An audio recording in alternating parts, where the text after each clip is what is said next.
കായ്ക്കാറായ ഒരു തെങ്ങിൻ്റെ അവസ്ഥയാണ് ഇത്.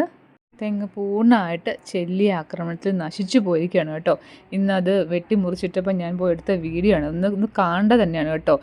ഒരു മാസമോടെ കഴിഞ്ഞാൽ അതിൽ പൂക്കുല വന്നേനെ. അതിൽ നിന്ന് തെങ്ങായിരുന്നു. അതിൻ്റെ മണ്ട സഹിതം പോയി. മുറിച്ച് കളയാൻ രക്ഷയില്ല. ഇപ്പോൾ ഇത് പൂർണ്ണമായിട്ട് നശിപ്പിച്ച് കളയാൻ വേണ്ടി എടുത്തതാണ്. കത്തിച്ച് കളഞ്ഞേ ഉള്ളൂ, അല്ലെങ്കിൽ മറ്റുള്ള ഇതിലേക്ക് അത് കയറുമല്ലോ. കണ്ടോ, അതിൻ്റെ പല പല സ്റ്റേഴ്സാണിത്. പ്യൂപ്പ ലാർവ കണ്ടോ, അത് പറക്കാറായ സ്റ്റേഴ്സ് വരുന്നത് കാണുന്നുണ്ട്. ഈ കൂട്ടിലിരിക്കുന്ന കണ്ടോ, ഇതിങ്ങനെ കൂട് കൂട്ടി ഇരുന്നിട്ട് പിന്നെയാണ് ആ പറന്നു പോകുന്ന സ്റ്റേജിലേക്ക് വരുന്നത് കേട്ടോ. ഇതൊക്കെ കയറിയാൽ പിന്നെ നമ്മുടെ തെങ്ങുണ്ടാവുമോ അല്ലേ? ഇതിനൊക്കെ ഉള്ളൊരു സൊല്യൂഷൻ ഞാനൊരു വീഡിയോയിൽ കാണിച്ചിട്ടുണ്ടായിരുന്നു. നിങ്ങൾ ആരെങ്കിലും അത് പരീക്ഷിച്ച് നോക്കിയോ എന്ന് എനിക്കറിയത്തില്ല. കേരള സർവകലാശാലയുടെ ഒരു പ്രോഡക്റ്റ് ഉണ്ട്. മിത്ര നിമാവിരങ്ങൾ അടങ്ങിയ ഒരു കടാവറിൻ്റെ ഒരു യൂസിനെ പറ്റി ഞാൻ വീഡിയോ ചെയ്തിട്ടുണ്ടായിരുന്നു.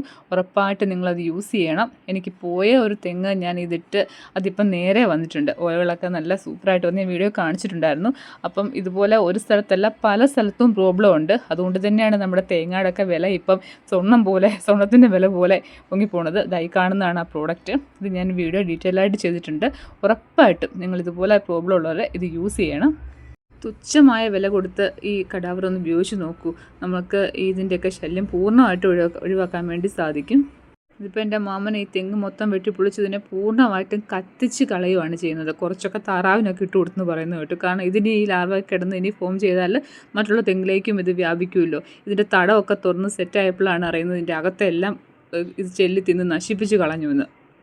ഇനി ആർക്കും ഇങ്ങനൊരു അനുഭവം ഉണ്ടാവാതിരിക്കട്ടെ. ഒരു കർഷകൻ്റെ വേദന കണ്ടിട്ടാണ് ഞാൻ ഈ വീഡിയോ ഇട്ട് ചെയ്യുന്നത്. അതുപോലെ കഷ്ടപ്പെട്ട് ആറ്റുനൂറ്റം ഉണ്ടായ തെങ്ങാണ് ഈ അവസ്ഥയിലെത്തിയത്. അപ്പോൾ എല്ലാവരും ഇതൊക്കെ ഒന്ന് യൂസ് ചെയ്യുക.